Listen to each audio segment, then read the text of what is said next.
Bun găsit, prieteni, la o nouă ediție a emisiunii Oameni care mișcă România. Ne aflăm în seara de 12 iulie, ne mai despart 2 zile când aniversăm libertatea, egalitatea și fraternitatea. Ne aflăm în sălile spațioase ale Institutului francez din București, o gazdă generoasă. Suntem la directorul Institutului francez din România, domnul Julien Chiapone Lucchesi. Bună ziua, bonsoir. Bună ziua, bonsoir et merci de me recevoir dans cette émission. O să vorbesc puțin în românește.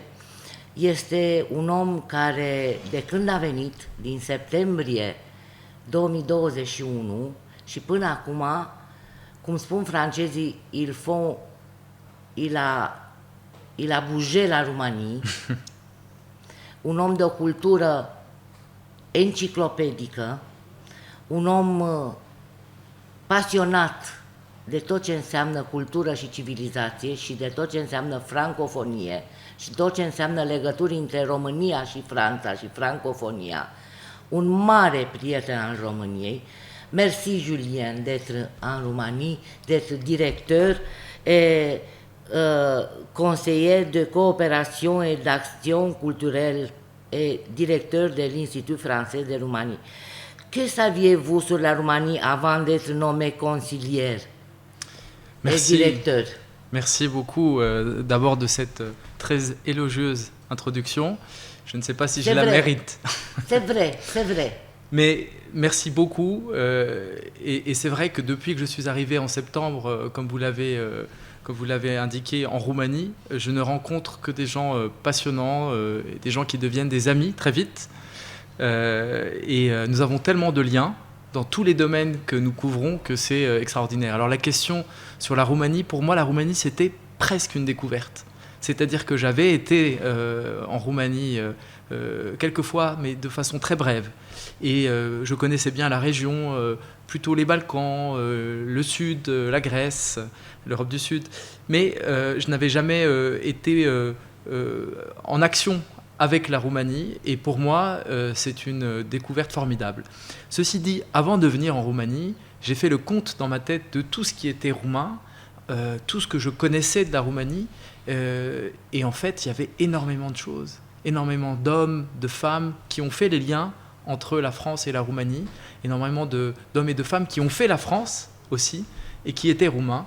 Et en réalité, je suis arrivé dans une terre à la fois inconnue et connue. Et ça, c'était extraordinaire. Qu'avez-vous ressenti de votre nomination?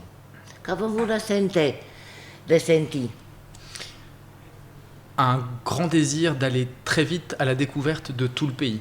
Parce que très très vite, je me suis dit, la Roumanie, c'est plus que l'image qu'elle a en France actuellement. C'est une histoire très dense, il faut que je comprenne pourquoi il s'est établi un fossé de méconnaissance entre nous et comment le combler. Et c'est ça que je me suis dit tout de suite dès la prise de fonction. Comment je dis, vous avez une grande expérience dans le domaine de la diplomatie culturelle et scientifique. Quel est votre plan pour le mandat en cours et en Roumanie? Alors vous savez, on a effectivement, à la fois je suis conseiller de coopération à l'ambassade de France et directeur général pour les instituts français en Roumanie, c'est-à-dire l'Institut français de Roumanie, c'est un établissement avec 4 antennes, une à Bucarest, une à Iași, une à Cluj et une à Timișoara. Et donc cette idée de couvrir l'ensemble du territoire, c'est une des priorités, c'est de dire la Roumanie, c'est pas uniquement être à Bucarest, c'est être partout dans cette relation, vraiment proche du territoire. Ça, c'est un premier point. Et puis ensuite, on a des grandes priorités. La Roumanie, c'est un grand pays francophone. Et pour nous, c'est la première des priorités. C'est aussi un pays de culture et un pays de pensée. Et donc, c'est sur ces 2 points que nous sommes aussi, dans mon mandat à l'Institut français, nous sommes très investis.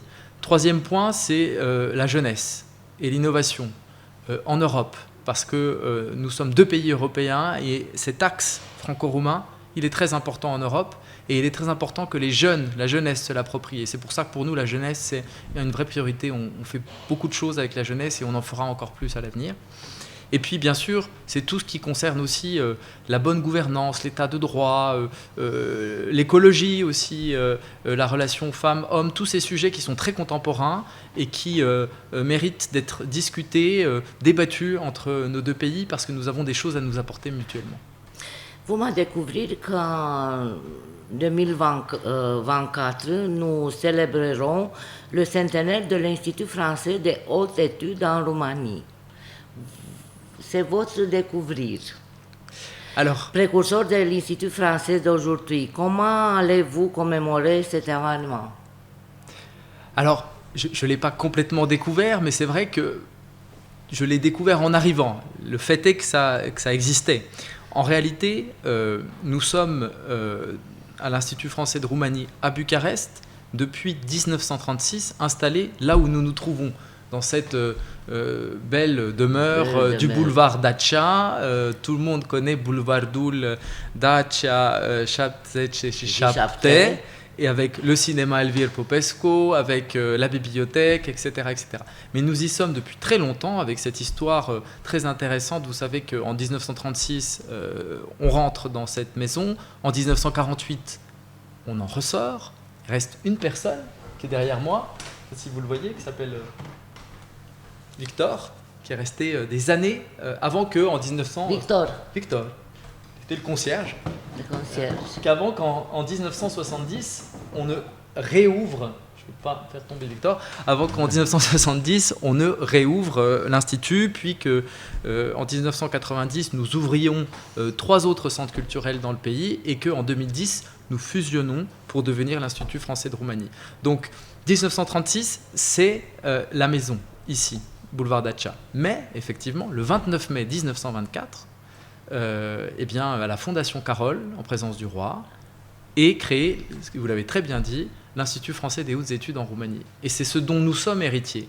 Et donc ce centenaire, en 2024, ce sera le centenaire de cette idée-là, de cette volonté franco-roumaine, mais ce sera aussi le centenaire des relations artistiques, intellectuelles, culturelles, éducatives, voilà, entre la France et la Roumanie, de tout ce qui fait notre civilité commune, ou quelque part aussi qui construit cette citoyenneté européenne basée sur des valeurs que nous partageons. Le peuple roumain a historiquement eu une sensibilité francophone, mais ces derniers temps, l'anglophonie a gagné du terrain en Roumanie. En tant que conseiller de coopération et d'action culturelle et directeur de l'Institut français de Roumanie, comment analysez-vous cette progression de l'anglais, malgré le fait que la francophonie soit associée aux lumières, à la philosophie, à la culture, et du processus civilisatoire? Alors la francophonie, elle est en recul, c'est vrai, mais c'est un recul qui est relatif, et je vais vous expliquer pourquoi. D'abord, d'une part, parce que la langue anglaise, ces 20-30 dernières années, évidemment, la Roumanie n'y a pas échappé, est devenue la grande langue internationale. Et la question n'est pas tellement de savoir si on doit remettre ça en question dans un pays francophone comme la Roumanie. La question, c'est qu'est-ce qu'on investit au-delà de l'anglais? C'est-à-dire, l'anglais, c'est un peu la lingua franca de notre modernité. Je compris.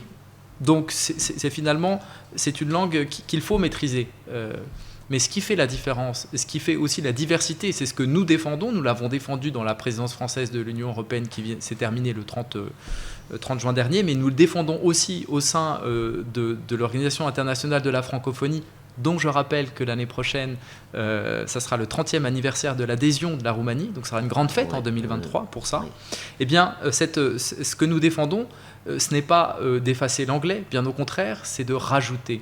C'est le multilinguisme, c'est le plurilinguisme, c'est de considérer les langues comme, quelque part, on considère la biodiversité. Et j'aime me référer à ça pour dire que le français fait partie de ces langues d'avenir. Vous savez que l'avenir du français est en expansion, grâce surtout à la démographie africaine, mais le fait est que sur tous les continents, en 2050, en 2100, on parlera plus français qu'aujourd'hui. Et donc, le choix stratégique qu'a fait et répété depuis des siècles la Roumanie, et à travers les régimes, d'être proche de la francophonie, Oui. Et qui sera encore réaffirmé l'année prochaine, je le crois, en 2023 pour les 30 ans de l'adhésion à l'OIF, eh bien ce choix-là, il a un sens, et il a un sens dans notre relation franco-roumaine, mais il a un sens au-delà pour la Roumanie dans son naître au monde, j'ai envie de dire comme ça les choses. Et moi j'étais tout à l'heure avec des jeunes du Collège juridique franco-roumain d'études européennes, qui est un navire amiral de la coopération universitaire franco-roumaine. Eh bien, ils étudient aussi en français, avec Paris 1, la Sorbonne, et ces jeunes-là, ils ont fait le choix du français parce qu'ils considèrent qu'avec le français, il y a une culture, il y a une façon de voir le monde qui est importante à préserver dans le dialogue avec les autres nations.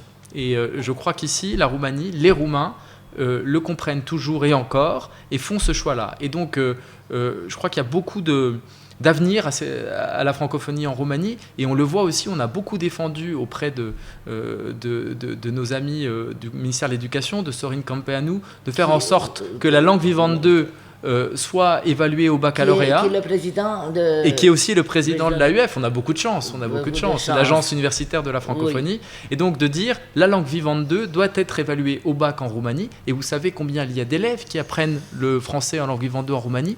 Plus de 800 000. Donc il y a beaucoup de jeunes qui peuvent avoir un bon niveau de français et qui par là même peuvent aussi participer à sauver quelque part la diversité des cultures, la diversité des langues en Europe et dans le monde, et c'est très important. Un monde pluriculturel. C'est ça. C'est ça. Comment pensez-vous développer le volet scientifique entre la France et la Roumanie? Alors, comme dans tous les domaines, dans le domaine scientifique, la France et la Roumanie sont très proches. C'est d'ailleurs, la France est le premier partenaire scientifique de la Roumanie. Il y a plus d'1 millier d'accords, il y a des laboratoires où on recherche ensemble en commun, il y a des matières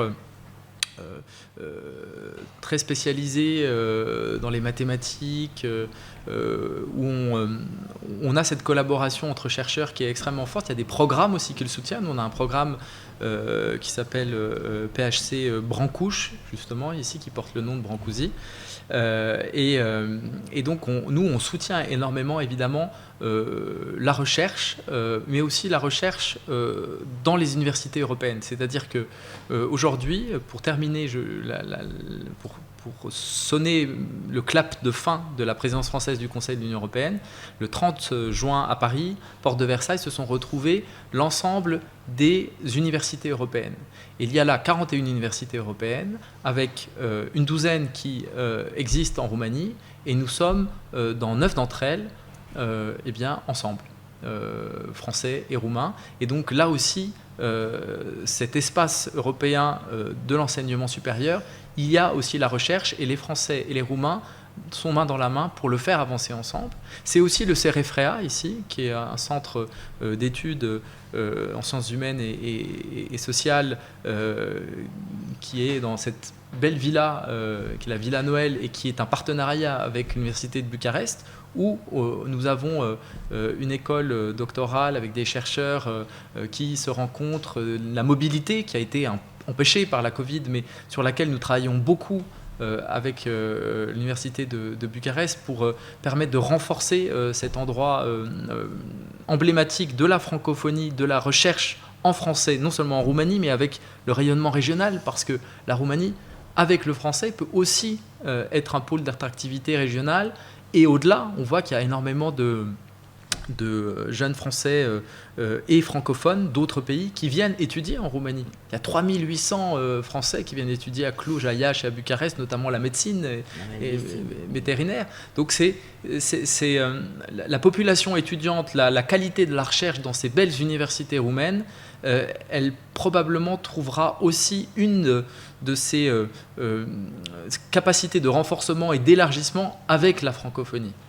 malgré le fait que la population étudiante est en baisse en Roumanie, eh bien la francophonie, c'est peut-être une des manières de renforcer les universités et la recherche. Vous avez beaucoup voyagé dans notre pays depuis votre arrivée en septembre dernier. Pouvez-vous nous parler de ce que vous avez ressenti durant ces voyages? De quel lieu vous avez particulièrement touché? Alors c'est une question difficile. Difficile. C'est peut-être plus difficile qu'avant. D'abord, j'ai beaucoup voyagé dans ce pays. Et comme je vous le disais au début de notre conversation, quand je suis arrivé, j'ai compris tout de suite que la Roumanie, c'était des Roumanies.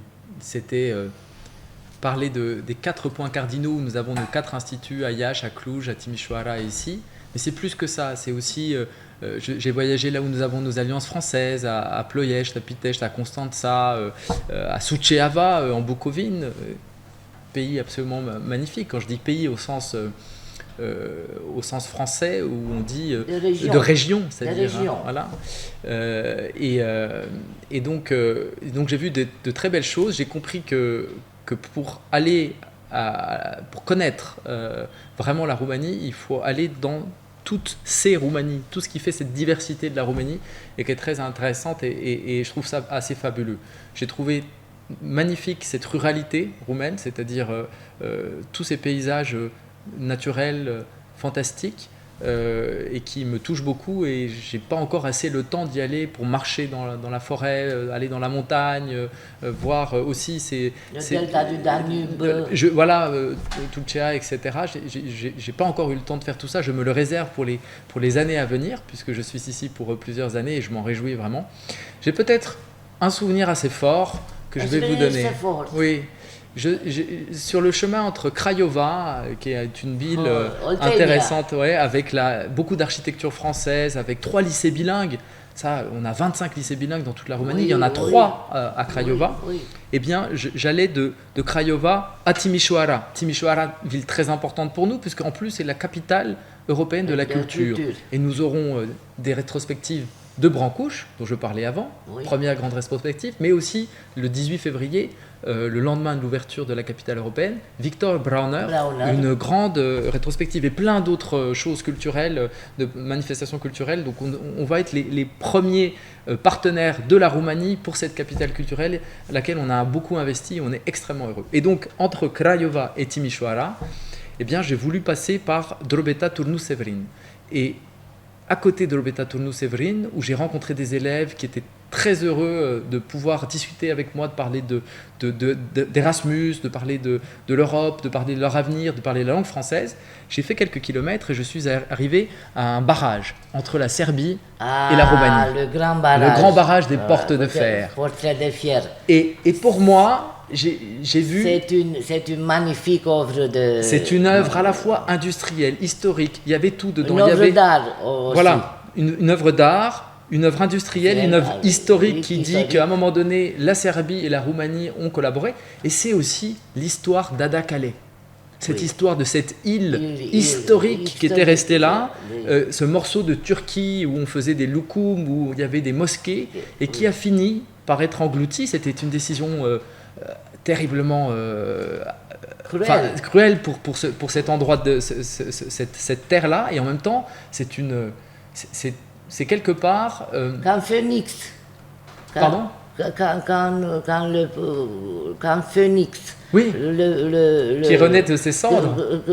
Mais quelque part, ça dit beaucoup, non seulement de l'histoire des Balkans, de l'histoire de Danube, de l'histoire de cet endroit absolument magnifique, mais aussi des décisions qu'on a prises à un moment donné dans l'ère industrielle. Et aujourd'hui, on n'est plus dans cette ère industrielle. On est dans une autre ère. On voit ça avec toutes les avancées de la pensée écologique, de notre conscience. Et moi, je le vois avec les jeunes en Roumanie, en Europe, combien ils sont attachés à notre terre, à tout ce qui est la nature, dont nous nous distancions de moins en moins, et que quelque part, cet ouvrage monumental, cette identité écologique commune, elle est absolument en devenir. Et cet ouvrage-là, il agrège, si vous voulez, beaucoup de choses du passé, et en même temps, il nous oblige à penser l'avenir tel que nous le faisons avec cette jeunesse ici.